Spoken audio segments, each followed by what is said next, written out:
Hey, we're Doublecamp, and this is the Ben Adams Show. That I know I wanna stay here, where it's clear, and I'm only here chasing smoke and mirrors disappear. You pull me out of this wasteland. Dude, the tour has been amazing. Their fans are amazing. There were like groups of people just every show waiting in line, like there early for the opener. So yeah, it's been amazing. I don't know. Our best tour yet. Definitely. No slight to anyone else. But this has been, awesome. And Almost Monday has been super cool to us too the whole time. So they're good dudes. We had never met them before, familiar with their music, but our agent just shared our music with them for the tour, and lucky enough to get to go out with them and hang. Boston was really fun at the Sinclair. Really good crowd. We did for our new song Wallflower, Joe had everybody put their lights up on their phone and sway them. That was the first time anyone did that, so that was cool. I think Boston was probably up there for me. And it's all the shows have been like awesome, but that was like the first time that had ever happened, and I think it was like a 500 cap or something. It was just packed, and we were just like, holy cow. Not on a tour. I mean, the first tour we did with Cassidy, we were playing like probably similar size venues. Mm-hmm. Bay Ledges, probably some similar size venues. We've done some shows with like Bryce Vine that was like 2,000 cap, some festivals and stuff like that. So, but consistently, I just feel like this has been probably the most hungry fan base, which has been awesome. Yeah. Eager for music, eager to hang out and have a good time. They've all just, every show, they're just super passionate and excited to be there. So we feed off that. It's crazy because like, I feel like one of the ways like members of the band gauge how the show goes is by like just merch. And we estimated merch based off of all our other tours, and we sold out in like the first like 4 shows, and we had to have it overnighted to Salt Lake just to have more so we could like have it on tour. So it's been awesome. Nashville's super eclectic. You can find a little bit of everything there, which is cool. Like, it's awesome to have a diverse scene there. But yeah, I think the same. The cool thing was like we're originally from Milwaukee, and we moved to Nashville, and the first thing we did was like an open mic night, and this guy that hosted the open mic night was just like, hey, like, welcome to our scene, like, let's be a part of this, you write good songs. And Josh Washam. Yeah, that's kind of how I feel about like the scene. Is it's just like a bunch of musicians trying to do the same thing. Everybody's kind of trying to uplift each other and support each other, and it's cool. Mm-hmm. It's a fun place. He's a muralist artist from Milwaukee called Big Shot Robot. Go check him out. And I don't know if you want to say how you started off. Yeah, I mean, we just messaged him before we even put our first song out. We were like, dude, we love your art. Can you just like draw single art? And it kind of turned into, he does like our merch, he does lyric videos, he does like everything.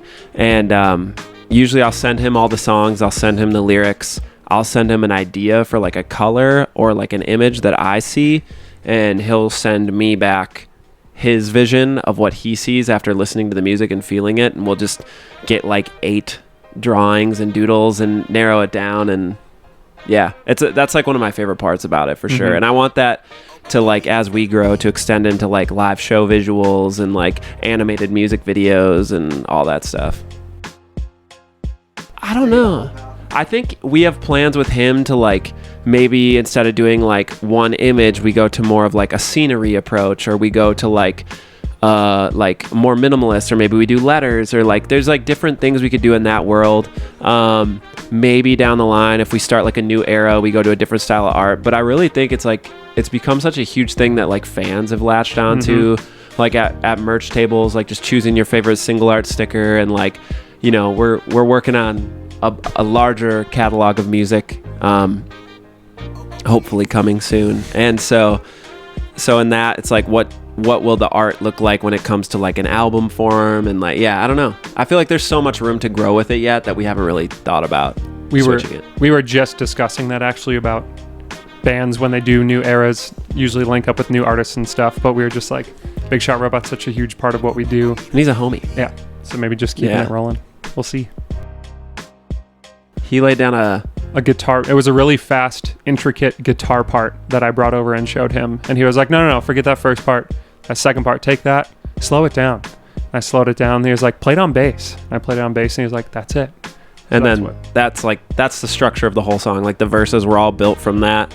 Chord progression pretty much stayed the same, I think, the whole way through. Mm-hmm. And yeah, I mean, a lot of our songs, like I always tell people, if you like sad songs to happy music, like you like our band, because writing is like super therapeutic for me. So I think just like songs about social anxiety, songs about like depression, songs about, you know, the awkwardness of love, as opposed to being like, I'm like so cool and suave. It's like I'm not. So it's like, you know, you write from a place of like honesty. And I think Wallflower is super cool, just because for me, like when I met my partner, it was like, hey, like I feel like I'm coming out of my shell for the first time, and that's like the point of the song, which I think is cool. I think like I'm super big on like the vibe has to create like the mood. Like I think maybe only a couple times have we gone in and I've been like, here's a title, I want to write a song about this. Very often it's about like creating a mood with the music, and then just like I kind of just like say things and then form them into phrases. And I feel like more often than not, me saying those things becomes like talking to a therapist in a way. And I'm just like, you know, like Confetti, like I don't know how like that happens, because like I would never be like, I'm gonna write a song called Confetti and be like, when it all falls down, it falls down like confetti. Like, but I was just singing this sad lyric, and then I got to the chorus, sang that line, I was like, holy cow, like that ties the whole song together. And that's the bulk of how we write our songs, and we're sitting on like hundreds of songs, so it's like I'm excited to get more out. I always like laying down the first thing I hear, and I'm like, that's what came to me naturally, that's the best that came out of me. And he's like, no, I'm gonna try 100, not 100, we're gonna try as much as we can. Sometimes it feels like 100. Yeah. But he's much more in a positive way, but pushes to figure out the best part. And do you ever do like the Enneagram test? No, but I've okay, so like we did the Enneagram test, and like he's a 9, which means he's like super passive. It's a peacekeeper. And he's like I guess not passive, but a peacekeeper. They're passive. And so like passive. So like sometimes I'll be like, can you try this again? But can you do this? And can you do it in this way? And you can tell like slowly he's just bottling up rage of like, I've already tried what I wanted to try. And I can sense it, and I'm like, I'll just text him when he leaves. I'm like, are you mad at me? But it's very like it's very like chill. Yeah, we work really well together. I mean, for sake, like as bands go, for the sake of his bands go, I would say we are like soulmates. We're best.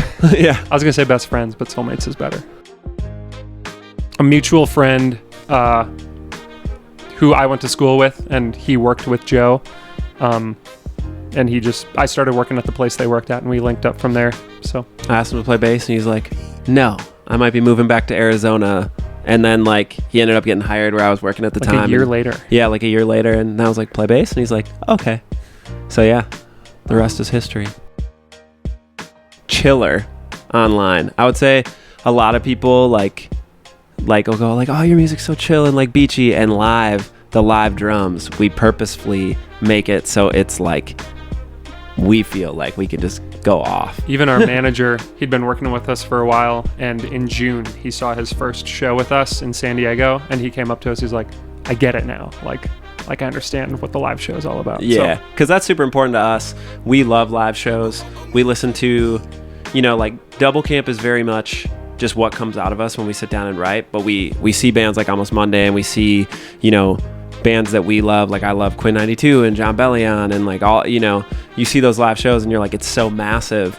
And I think it's really important to us, like Subtitles, for example, has a ton of streams, but we've never played it live. And the reason we don't play it live is because we haven't gotten to the point yet where we feel like it's as energetic as the rest of our set that we want it to be.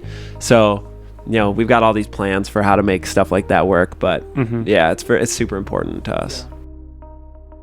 For sure there'd be an acoustic portion or like a stripped portion, because we love doing that. And like, I think just the vibe of like sitting the three of us, I think like a good song can be played on just a guitar too. And that's something that we really try to focus on. So for sure a ton of lights, Big Shot Robot graphics would be like sick. Confetti, the whole projector, the whole 9. I think it'd be sick. And you know, explosives.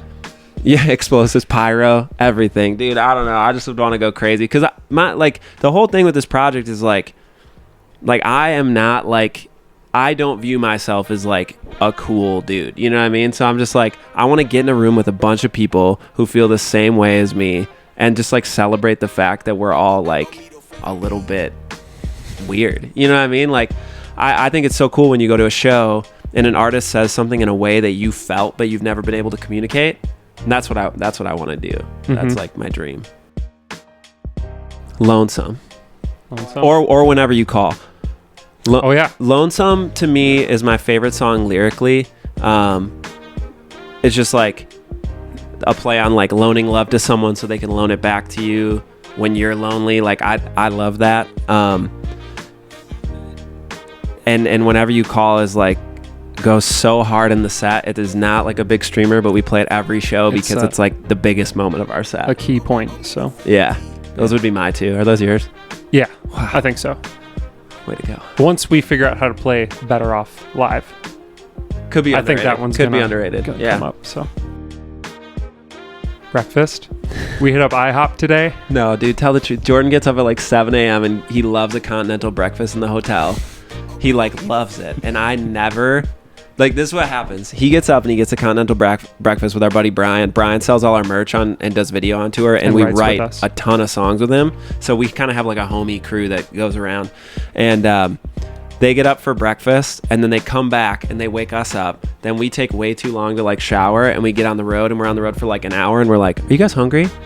And then they're just like, "No, we just ate." Up for the free continental breakfast. And then we usually swing through like a Starbucks or something and get a breakfast sandwich. And I eat again. And Jordan eats again. Yeah. Yeah. So he's a double eater. That's why he's got such nice muscles.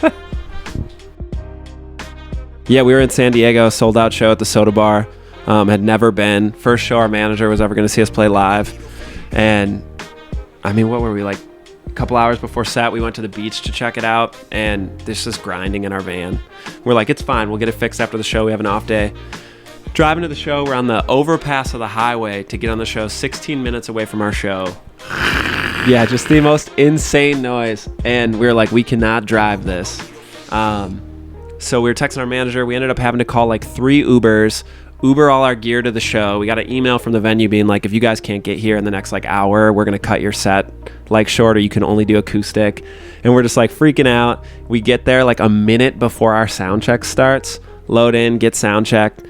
Luckily, played a great show. Dude, it was such a sick show, sold out. And you ended up going to he had a friend that had like an acquaintance of my parents lived in San Diego. Saw our story, and she offered her SUV to us, so we just borrowed her SUV for a day and a half. Left the van on the side of the road with the blinkers on. It died. We got it towed the next morning and made it to the next show. Mm-hmm. And that's why you post on Instagram. Yeah, we were stranded in San Diego for 2 days, right by Torrey Pines State Park. It was pretty great. It was great, but expensive. It was very expensive. Yeah. Sounds rough. Yeah. But it was good.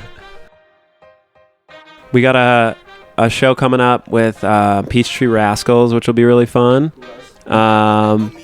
I've never met them, but yeah, I'm excited. I love their music. We're doing a showcase in New York City. We got a headline show at a college in March, and then we're looking to do like a couple more support tours. Hopefully, put out a album and maybe have our own tour, probably end of this year and top of next year. So we'll see.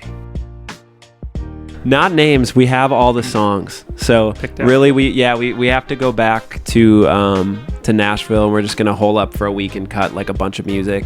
But yeah, I think right now we have 10. And we have like so many songs, but I think like we love just constantly putting out music. So I don't want to run into a situation where it's like we drop like 10 to me is like a digestible album. Mm-hmm. Like when I see like 20 track albums, I'm like, dang. I'm like, no offense, anybody does it, but a chore to get through. It's a lot for me. Yeah.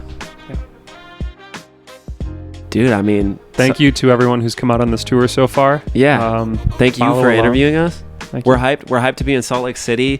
Yeah, dude, and I love like the shows where it feels like the fans are like on top of you. I think it's gonna be sick. I'm so excited. So can't wait to come back. Show. Yeah. Thank you guys so much. Appreciate it. It's gonna be a fun show tonight. Cool. Thank you, man. Sweet. I appreciate it.